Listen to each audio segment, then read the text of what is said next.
Guten Tag, WAP. This is Mr. Lineker. Let's make history today as we go over Unit 5, Day 3, and finish our review of the post-classical period. But let's get started with our daily punishment. I asked a Frenchman if he played video games. He said, "Oui." Let's talk about Korea first. Korea was a civilization that is going to do a lot of sinification. They're going to copy a lot of Chinese aspects of society. Like they adapt aspects of Confucianism, Confucian bureaucracy. It is going to be limited to the elite in Korean society, but as far as the elite go, a lot of them did copy aspects. In Korea, the aristocracy was very important. The clans, that's going to be different than China. There's going to be a period of strife in the Korean dynasty when the Mongols come. Throughout most of Korea's history during the post-classical period, they were tributaries, vassals under the Chinese where they paid tribute. Vietnam is different. They were the society least likely to do sinification. They did not like being conquered throughout Vietnamese history. The Chinese will raid them in the 220s. Han will make them a tributary influence civilization. Buddhism will come to Vietnam through China, and so will Confucianism. The Trung sisters launched a rebellion in 39 CE. Some of the differences with Vietnam is their sense of independence. In Vietnam society, the village is very important. They're going to finally be free of the Tang Dynasty by 939 CE and will be independent. In Latin America, there's two civilizations to know about, the Aztecs and the Incas. The Aztec capital was Tenochtitlan. They were a warrior-based society.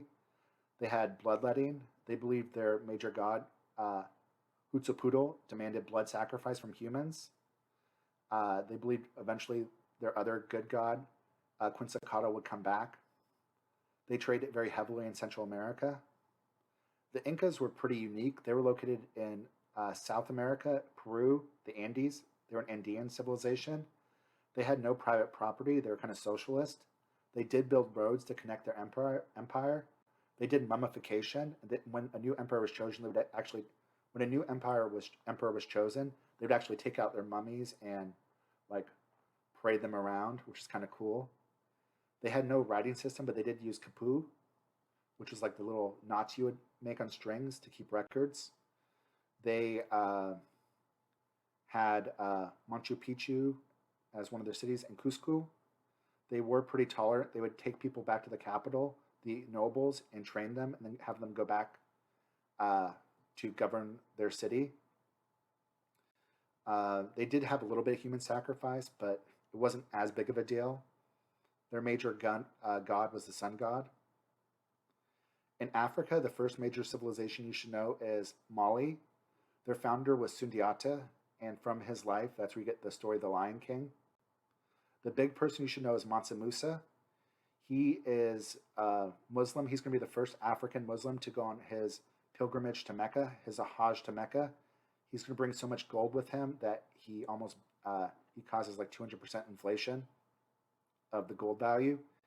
He is going to take back with him to Africa Arabs, and he's going to create the first universities and hospitals in Timbuktu. The Swahili city-states were in East Africa. They're going to be involved in the Indian Ocean trade. They're going to be a blend of the Swahili and the Bantu. So of like the Arabs and the Bantu. Swahili is Arabic for coaster. So they'll blend Arabs and Bantu. They will be independent Indian city-states. They're going to intermarry with a lot of the Arabs and Indians and create diaspora communities, and are heavily invested in trade on the Indian Ocean. Zimbabwe is in Central Africa. They'll trade with the Swahili city-states, and along the Trans-Saharan gold route, they'll trade things like gold, salt, and ivory. The Byzantines were the original Eastern Roman Empire. The Byzantines were Christian. They were Caesaro-Papist, which means that they believe that the emperor is in charge of the government and religion. They're going to break with the Roman Catholic Church in 1054 in the Great Schism. The big reason they broke is who had power. Is it the Pope or the Emperor? The Byzantines will create the Eastern Orthodox faith.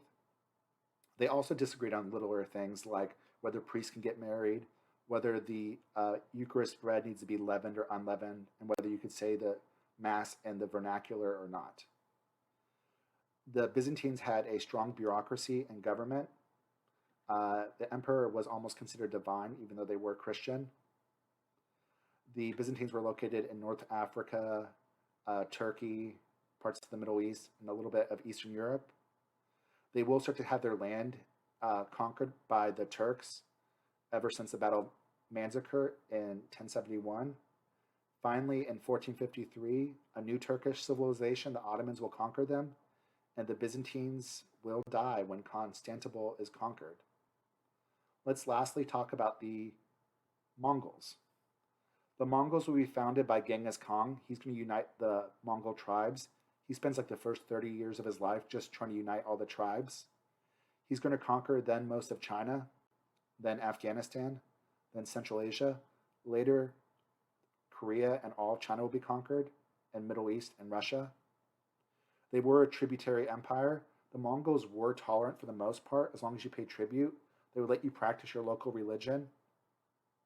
They would use former enemies. They would take the smartest people from different civilizations and put them in their government. They would take their technology and adapt it. The Mongols were originally illiterate. However, the Mongols were not tolerant if you rebelled or if you refused to surrender. If you refused to surrender, they would make an example out of you. They would burn the whole town. They would throw children in catapults. They would put wooden beams on people and have a party where they crush them to death to spread fear. After Genghis Khan died, his empire will be divided. You'll have the Golden Horde, which is the Russian Mongol civilization, the Yuan dynasty, which is the Chinese Mongol civilization, the Ilkhanate, which is the Middle Eastern one, and the Chagatai, which is the one in Central Asia. When the Mongols were strong, it did create a period of peace and stability. This period is called Pax Mongolica. It's a period of peace. There's a common currency. The Silk Road is protected. And it's a period of moderate stability. One of the negative things that happened from the Mongols is the Black Death is going to spread from China through the Silk Road and the trade routes to Europe. And it's indirectly caused by the Mongols since they opened up these two continents together.